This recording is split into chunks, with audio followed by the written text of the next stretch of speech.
Hello दोस्तों, नमस्कार। आप सभी का अपने यूट्यूब चैनल मैथ मैच 21 पर हार्दिक स्वागत है। मैं राजेश सिंह। आशा करता हूँ आप सभी लोग बहुत अच्छे होंगे। पढ़ाई भी सभी लोगों की बहुत अच्छे से चल रही होगी। तो बताइए मेरे प्यारे बच्चों, पढ़ाई आप सभी लोगों की कितनी अच्छी चल रही है। आशा करता हूँ बहुत ही अच्छे तरीके से चल रही होगी। देखिए प्यारे बच्चों, मैं आप लोगों से यही कहना चाहूँगा, मेहनत से पढ़ाई करना शुरू कर दीजिए। आप लोगों के लिए उत्तर प्रदेश पुलिस की जो वैकेंसियां हैं, यानी यूपीपी की वैकेंसियां हैं, उसके साथ यूपीएसआई की भी वैकेंसियां आ रही हैं। वैकेंसियां रेलवे की भी काफ़ी आने वाली हैं। देखिए, अगर आपने सोचा कि आप उसी समय पर तैयारी कर लेंगे, तैयारी करके सब कुछ निकाल लेंगे एग्जाम के लिए, तो ये संभव है। यानी कि एग्जाम को नहीं निकाल पाओगे। एग्जाम को निकालना है तो थोड़ा मन लगा के पढ़ना शुरू करिए। मन लगा करके पढ़ना शुरू करेंगे तो निश्चित मानिए आप एग्जाम को क्वालिफाई कर पाएंगे। सबसे पहली बात, पढ़ने का तरीका ये होना चाहिए कि आपका जो सब्जेक्ट कमजोर है या जो चैप्टर आपका कमजोर है, उसके लिए ज़्यादा अच्छी तरह से पढ़ने का काम करिएगा। यदि आप उन चीज़ों के लिए अच्छी तरह से पढ़ना शुरू करेंगे, देखो मन नहीं लगेगा। हमें जो आता नहीं है उसे पढ़ने में मन नहीं लगता है। हमें हमेशा मन उन चीज़ों को पढ़ने में लगता है जो हमारे लिए आता है, यानी कि जो हमें समझ में आता है। तो हमेशा याद रखिए, जो समझ में आता है वो तो आता ही आता है। उसके साथ में अगर बात करेंगे, जो आता नहीं है उसको अगर बेस्ट बनाते हैं, उसको अच्छी तरह से टाइम देकर के सही से पढ़ते हैं, तो 100% गाइड के साथ कहते हैं उस दिन उन्हें सीख जाएंगे और उसी दिन आपका सिलेक्शन हो जाएगा। सिलेक्शन हमारा हमेशा वहीं पर रुकता है, हमेशा वहीं पर रुकता है जब जो चैप्टर हमारे लिए, जो सब्जेक्ट हमारे लिए बोरिंग महसूस होता है, वो समझ में नहीं आता। बोरिंग तभी महसूस होता है जो हमारे समझ में नहीं आता है। आपने देखा होगा, अगर कोई मूवी देख रहे हैं हम, जब हम मूवी देख रहे हैं तो आपने देखा होगा कि बहुत ही इंटरेस्टिंग कहानी चल रही हो, बहुत ही अच्छी कहानी चल रही हो, तो 3 घंटे की मूवी पता ही नहीं चलता है कब हो गई। लगता है 3 घंटा 1 घंटे के बराबर हुआ। ऐसे ही जब पढ़ाई समझ में नहीं आती है, उस समय जब हम पढ़ाई कर रहे होते हैं तो हमें लगता है कि एक क्वेश्चन करते करते हमें ये लगने लगता है कि पता नहीं कितने समय से हम बैठे हुए हैं, कितने समय से हम पढ़ रहे हैं, कितने समय से हम टाइम दे रहे हैं इसके लिए, लेकिन मतलब जो है वो सवाल नहीं कर पाते हैं। यानी कि उन्हीं चीज़ों के लिए हमेशा याद रखना, सिलेक्शन रुकने का कारण वही होता है जो हमारे लिए अच्छी तरह से नहीं आता और हम उनसे दूर दूर भागने की कोशिश करते हैं। जब तक आप भागते रहेंगे सिलेक्शन नहीं होगा। आप जब भी पूरी मेहनत के साथ जुट जाएंगे, उसी से लड़ना सीख जाएंगे और लड़ते लड़ते उनके लिए अच्छी तरह से तैयार कर लेंगे, 100% आपका सिलेक्शन हो जाएगा। गारंटी के साथ कहता हूँ, कोई नहीं रोक सकता आपके लिए। तो आइए प्यारे बच्चों, आज का टॉपिक रहने वाला है हमारा प्रॉफिट एंड लॉस। और मेरे प्यारे भाइयों जो पहली बार वीडियो को देख रहे हैं, प्यारे बच्चों, सबसे पहले वीडियो को पहले चैनल के लिए सब्सक्राइब करें, उसके बाद वीडियो को लाइक कमेंट शेयर करें, ज़्यादा से ज़्यादा करते रहें। और प्यारे भाइयों, आप लोगों का सहयोग बहुत ही अच्छा मिला है और उम्मीद करता हूँ इसी तरह से आप लोगों का प्यार मुझे मिलता रहेगा। तो मैं आप लोगों के लिए, देखिए, आपका प्यार जो मिलेगा तो निश्चित रूप से मैं आपको और बेस्ट से बेस्ट देने का काम करूँगा। तो आइए प्यारे बच्चों, अगर इससे पहले की वीडियो अगर आप लोगों ने नहीं पढ़ा है तो सबसे पहले आप उन वीडियो को पढ़ लें। तो आइए बात करेंगे profit and loss. Profit and loss में अगर हम बात करें, इससे पहले के क्वेश्चन हम इससे पीछे वाली वीडियो में, जिससे पिछली वीडियो में दे चुका हूं, तो उस वीडियो को आप देख लें ताकि आप क्वेश्चन को अच्छी तरह से कर पाएं। तो आइए क्वेश्चन नंबर 9 की बात करेंगे। क्वेश्चन नंबर 9 में क्या कहा गया है? इसमें कहा गया है किसी टेप रिकॉर्डर को 950 रुपए में बेचने पर मुझे 5% की हानि होती है। अब यहाँ पर हम क्या कर रहे हैं? बेचने का काम कर रहे हैं। हम किसका काम कर रहे हैं? बेचने का काम कर रहे हैं। तो यहाँ पर सीपी निकालेंगे। जब एसपी दिया है और सीपी निकालना है तो देखिए 950 रुपए कहा गया है, 950 में बेचा जा रहा है और मुझे 5% की हानि होती है। 950 रुपए में बेचने पर 5% की हानि होती है। तो हम क्या करेंगे? 100 को ऊपर लिखेंगे, 5 की हानि होती, 5 कम कर देंगे। यानी कि क्रय मूल्य निकालेंगे, विक्रय मूल्य दिया गया है, तब लाभ हानि बटे में लिखा जाता है। 95 एकड़ 95 कितना हुआ? 10 की और 100 की गुणा करेंगे, कितना हो जाएगा? 1000 रुपए हो जाएगा।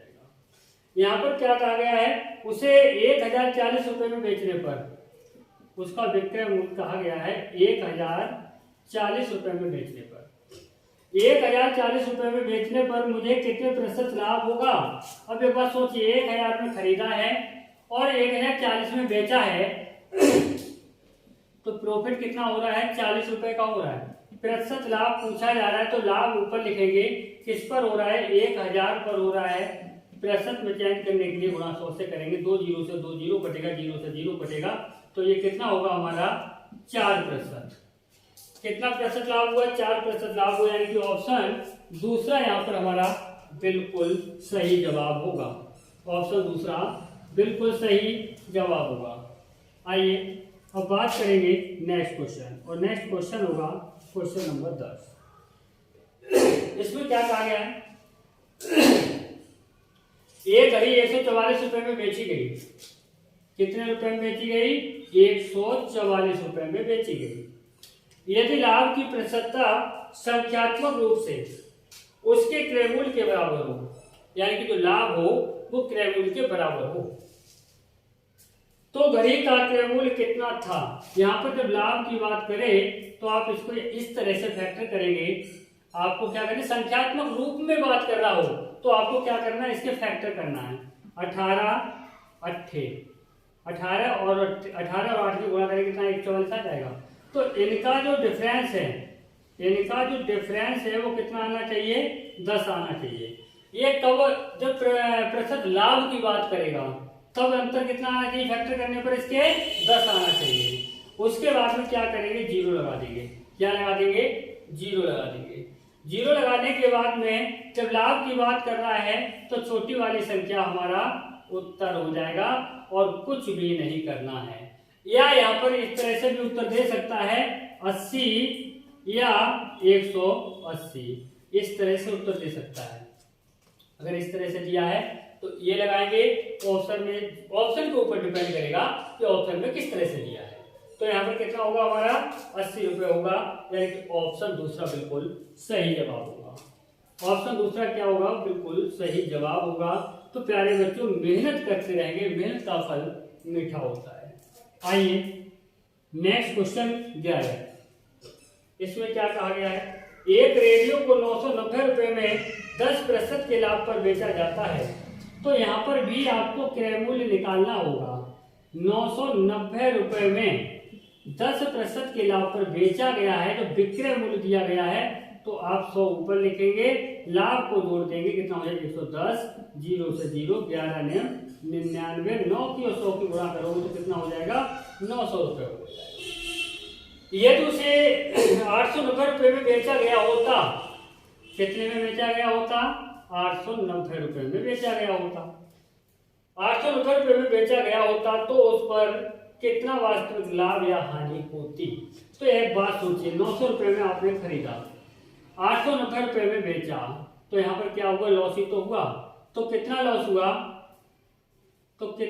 देखिए इनका डिफरेंस कितना है? 10 रुपए का, यानी कि 10 रुपए का क्या हुआ? लॉस हुआ, यानी कि हानि हुई। हानि कितनी हुई? 10 रुपए की। अगर बात करेंगे तो यहाँ पर